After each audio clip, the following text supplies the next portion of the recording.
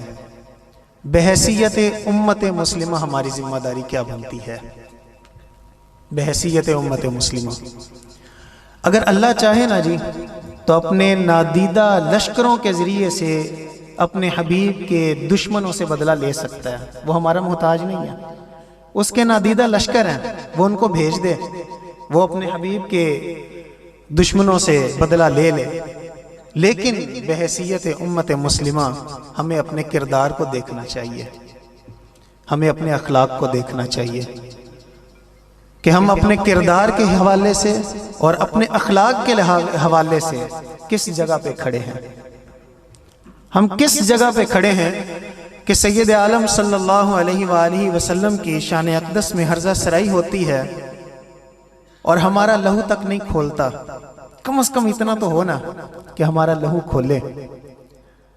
اور دوسری بحیثیت امت مسلمہ ہمیں چاہیے کہ ہم اپنی اولاد کی تربیت کریں جی، اس حوالے سے اپنی اولاد کو بتائیں کہ سید عالم صلی اللہ علیہ وسلم کی ذات کیا حیثیت رکھتی ہے ایک مسلمان کے لیے۔ آپ یقین جانیے، میں اپنی گفتگو بالکل ختم کر رہا ہوں، آپ یقین جانیے ہمارے بچوں کو نہیں پتا کہ ہمارے حضور کون ہے۔ سچ جانیے ہمارے بچوں کو نہیں پتا کہ ہمارے حضور کون ہے۔ آپ یقین جانیے حضور تو وہ ہیں، محمد جان عالم ہیں، رسالت ہو تو ایسی ہو۔ محمد جان عالم ہیں، رسالت ہو تو ایسی ہو، کیا حق سے ہمیں واصل نبوت ہو تو ایسی ہو۔ حضور ایسے ہیں کہ اگر حضور کے بنا ہمارے قدم اٹھیں تو ہمارے قدم بھی گناہ گار ہیں، حضور کے بنا ہمارے ہاتھ چلیں تو ہمارے ہاتھ بھی گناہ گار ہیں، حضور کے بنا ہماری سانسیں بھی نکلے تو سانسیں بھی گناہ گار ہیں، حضور کے بنا ہمارا دل بھی دھڑکے تو ہمارا دل گناہ گار ہے۔ اور اگر ہمارے دل حضور کا ٹھکانہ نہیں ہے، ہمارے دلوں میں حضور نہیں ہے، تو ہمارے وجود بھی مے معنی ہے۔ اللہ تعالیٰ مجھے آپ کو حضور کی محبت نصیب فرمائے۔